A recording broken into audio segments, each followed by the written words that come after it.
All right, here we go. Listen, we got to come back with a part 2 because we don't think we got everything in part 1. That's right. That's right. Now, Go ahead. No, seriously, go listen, ahead. we got to go back just a second. We talked about the sniffer, but we didn't give it an introduction. We didn't give the sniffer his proper introduction. Brandon, tell him how the sniffer came about and tell him what all he can do. The sniffer came about when I was 2 years old. My cousin, Bobby, knocked the big wooden closet door off its tracks. And it came down, and I was sitting on a bunk bed, and my hands holding outside of the bunk bed. And how it only got one finger, I have no clue. But it came down, chopped it off a little bit. My Aunt Stacy freaked out. She picked it up, took it to the hospital, and it was so severing that the doc said, "Hey, Brandon, you're gonna have to sniffer the rest of your life." So that's how the sniffer came about. Well, how did the sniffer start sniffing? That's what they need to know. I'm assuming I was sitting in class. I don't know, elementary school. Started. When you have something like that, you just start playing with it and see what it can do. Let's show them one more time. Just show them what. This is what the sniffer is. It's a sniffer. It keeps the smell check. Coach Moore loves this. Shout out to Coach Moore, sniffer. But I grew up with it my whole life, so I mean it's just like it's there. Hold it back up there real fast. One more time. There's one thing that grossed me out, and I still think about it sometimes when I eat. This thing was growing a fingernail on the top of it. When was that? In high school.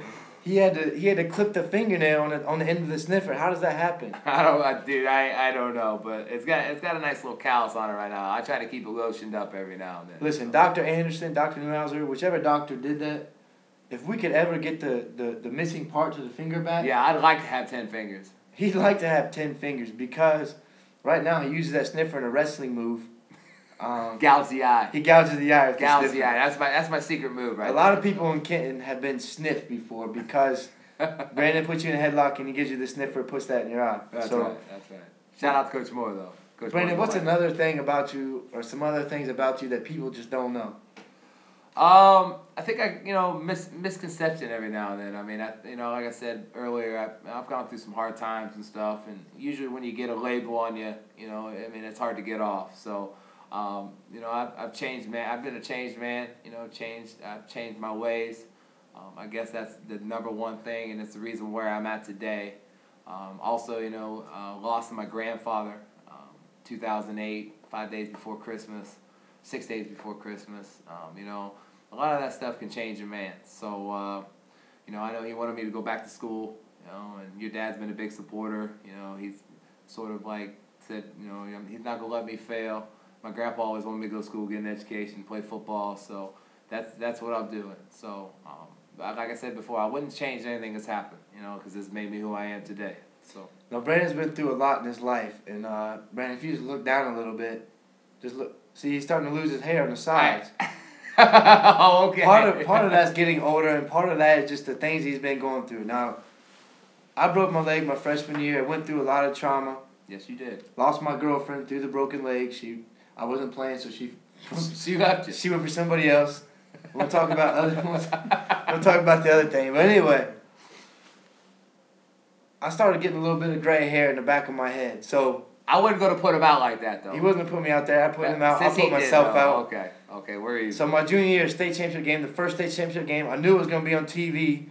I was like, Mom, I cannot go out there and have gray hair on my head. I will get made fun of. So. Little story about the state championship game that people probably don't know. Go ahead and tell them. But they might because they've seen pictures of me that game. You were skinny. I was skinny. You were skinny. I was skinny. Very skinny. Very skinny. Yeah. But anyway, Cannon, though. Mother was going to dye my hair back to its normal color, try to get the gray to blend in. You know how it is.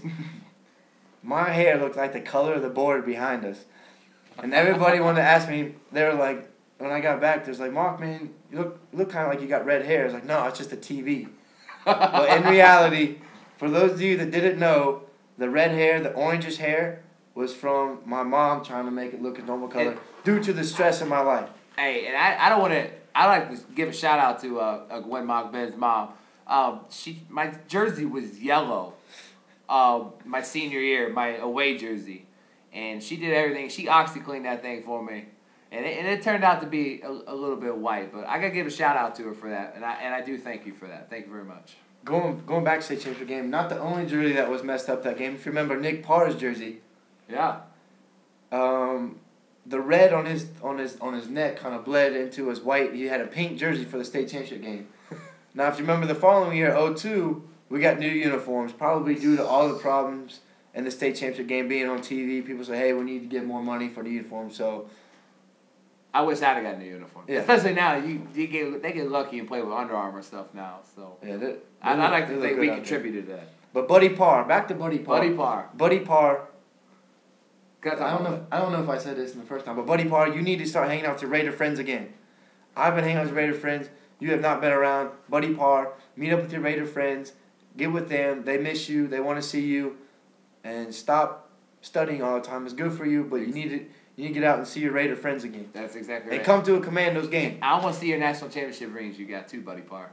Buddy Parr's got national championship rings. He played at Mount Union College. Mount Union. Nick Parr, if you guys don't know. Nick Parr, he played football with us. He's part of these things behind us, the state championships, the playoffs, the WBL championships, the consecutive winning seasons. He's part of those. Right. So shout out to those to all the teammates we played with. All the teammates. Memories. We all need to get together again and just hang out. Just need to go somewhere, go to the Mexican restaurant, or and go just to hang Robinson out. Field. We'll go to Mexican restaurant, then we'll go to Robinson Field and get a game of ragtag. If you're not from Kenton, you probably don't know what ragtag is. But if you are from Kenton, you do know what ragtag is. You do know what ragtag is. So we'll go to the Mexican restaurant, we'll meet up at the field, and we'll beat these young pups that think they're... Because we still got it. Because they think they're better than us. We still got They're it. good, and we want them to win state. Now, last summer, the high school team never beat us, right? Never beat us. Every time we played. Max Morrison, Matty Mauk, Ben's younger brother, just to give them, I think we're like 5-0 against them. So. We're undefeated. They won't beat us. But if we bring back the 01-02 teams... It's over. Reed Brown, if you're out there, we're looking for you. Reed Brown. Okay, Reed Brown. We got to talk about Reed Brown. Okay, go ahead and get it. Reed Brown moved up right before the season to live with his dad. That's right. Because Reed Brown's from North Carolina. He came up here, lived with his dad, played on our football team, played through football season, won the state championship. I haven't seen Reed Brown since the state championship. And he left. Where is he? Where is Reed Brown? You? Reed, you got your ring and you left. Exactly, Reed. Reed, if you're without even saying goodbye. Yes. Reed, if you're on Facebook, find us on Facebook. That's right. I'm gonna get a Twitter account because Benny told me to get a Twitter account, so I'm gonna do that. But Reed, I'm on Facebook too. I need to know what's going on in BC's life. He needs to get a Twitter, update me. I'm always on there trying to find out what's going on. That's right. If you want to follow me, it's twitter.com/MaukQB7.